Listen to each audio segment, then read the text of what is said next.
Welcome to the Madison Miller Podcast Special Edition Series, where I go over every 2023 men's college basketball conference tournament. This will be the final one of 32, the Ivy League.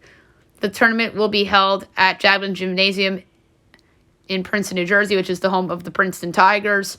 The tournament will be held Saturday, March 11th with the semifinals. Championship Sunday, March 12th at 12 o'clock Eastern on ESPN2. Only the top 4 teams qualify for this tournament. The standings, your 1 seed, Yale, 20-7 overall, 10-4 in conference play. Your 2 seed, Princeton, 19-8 overall, 10-4 in conference play. Your 3 seed is Penn, 17-12 overall, 9-5 in conference play. And your 4 seed, Cornell, wins the tiebreaker, 17-10 overall, 7-7 in conference play. Brown was 5th, 14-13 overall, 7-7 in conference play, 0-2 against Yale. Cornell 1-1 against Yale. That was the tiebreaker. Dartmouth came in 6th in the conference this year, 10-18 overall, 6-8 in conference play. Harvard 7th, 14-14 overall, in the 5-9 in conference play. And then Columbia was at the bottom, 7-22 overall, 2-12 in conference play. All right. So semifinals Saturday, March 11th, 11 a.m. Eastern on ESPN2. 4 seed Cornell, 1 seed Yale. Cornell, pretty deep team this year, led by Greg Dolan.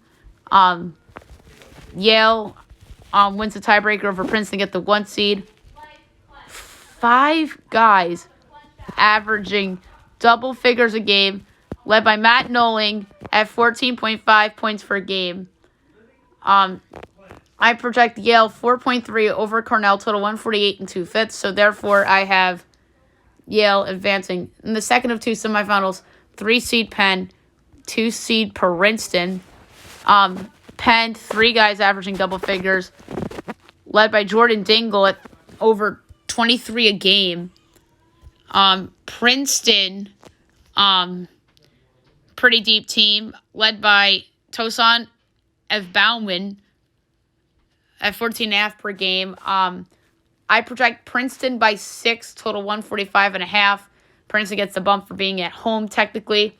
So therefore, I have Princeton advancing to the championship game. So championship matchup, 2 seed Princeton, 1 seed Yale, 12 o'clock Eastern on ESPN2 on Sunday afternoon. We talked about Princeton with Langbert, or I should say Ryan Langbert, Evbauman, and Mataloko. Yale is a pretty decent team in their own right, very deep team. We have not only John Polakautis, E.J. Jarvis, August Mahoney, and Bez Mbang. But I think Princeton being at home is a big difference. The projection would have been Princeton 0.7 if this was, say, being played at Harvard's gym. This is at Princeton's gym. They get an extra 3 points. 3.7, I have Princeton over Yale. So therefore, I have winning the 2023 Ivy League tournament, the Princeton Tigers, as they will probably be slated in the tournament as a 14 seed. I can see that, because they tend to seed the Ivy League schools pretty well in the big dance every year. Yale might be good enough to potentially get into the NIT. If not, it'll be in either the Basketball Classic or the CBI.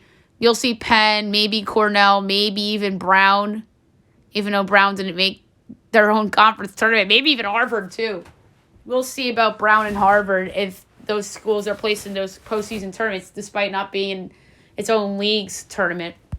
So that is something to monitor as we go forward. Odds for this tournament, I don't have them on the app because this tournament's being held in New Jersey, like the Metro Atlantic one. So the odds, Yale's the favorite, plus 115. Princeton, plus 155. Penn, 650. Cornell's 10-1. The value is on Penn at 650. They have the best scorer in the conference in Dingle. They're a deep team. They have Dingle and Clark, Slatchkert, and Max Mertz. But the thing that sucks for them is that they have to play the home team in its home arena. If they get by them, all bets are off against Yale.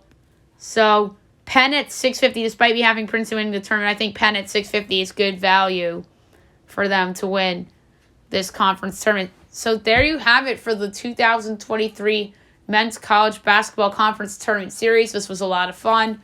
Maybe I'll look back at these at the end of the postseason and see how all these projections went and all these long shots I'm giving out in some of these conferences and such. So this was a fun ride, and now it's over.